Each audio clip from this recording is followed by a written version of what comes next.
వేడి వేడి అన్నంలో వంకాయ, ఉల్లికారం వేసుకొని తింటే ఉంటుంది.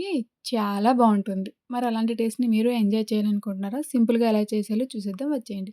ఒక కళాయి తీసుకొని కొద్దిగా ఆయిల్ వేసి, ఆయిల్ బాగా హీట్ అయిన తర్వాత ఒక స్పూన్ మినపప్పు, ఒక స్పూన్ ధనియాలు, హాఫ్ స్పూన్ జీలకర్ర వేసి వేయించుకోవాలి. అది బాగా వేగిన తర్వాత 3 మీడియం సైజులో ఉండే ఉల్లిపాయ ముక్కల్ని కూడా వేసుకొని మూత పెట్టి మగ్గించుకోవాలి. అది మగ్గేలోగా మనం వంకాయలని కట్ చేసుకుందాం.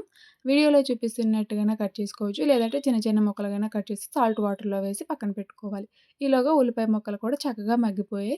వాటిని తీసి పక్కన పెట్టి అదే కళాయిలో కొద్దిగా ఆయిల్ వేసి, కరివేపాకును కూడా వేసి వేయించుకున్న తర్వాత మనం కట్ చేసి పెట్టుకున్న వంకాయ ముక్కలను కూడా వేసుకోవాలి. మూత పెట్టి మగ్గించుకోండి. ఈలోగా మనం మసాలా పేస్ట్‌ని రెడీ చేసుకుందాం. ముందుగా వేయించి పక్కన పెట్టుకున్న ఉల్లిపాయ ముక్కల్ని వేసుకోవాలి. అందులోనే ఒక 6, 7 వెల్లుల్లిపాయ రెబ్బలు, కొద్దిగా ఉప్పు, కారం, పసుపు కూడా వేసి మెత్తగా మిక్సీ పట్టుకోవాలి. ఈలోగా వంకాయ ముక్కలు కూడా మగ్గిపోయుంటాయి. ఆ పేస్ట్‌ని అందులో వేసి బాగా కలుపుకోవాలి. మీకు మాడుతుంది అనిపిస్తే కొద్దిగా వాటర్‌ని కూడా యాడ్ చేసుకోండి. ఫైనల్‌గా కొద్దిగా కొత్తిమీర వేస్తే రెడీ. వంకాయ ఉల్లికారం మీలో ఎంతమందికి ఇష్టమో కామెంట్ చేయండి. వీడియో నచ్చితే లైక్ చేయండి. ఛానెల్‌ని సబ్స్క్రైబ్ చేసుకోండి. Bye bye.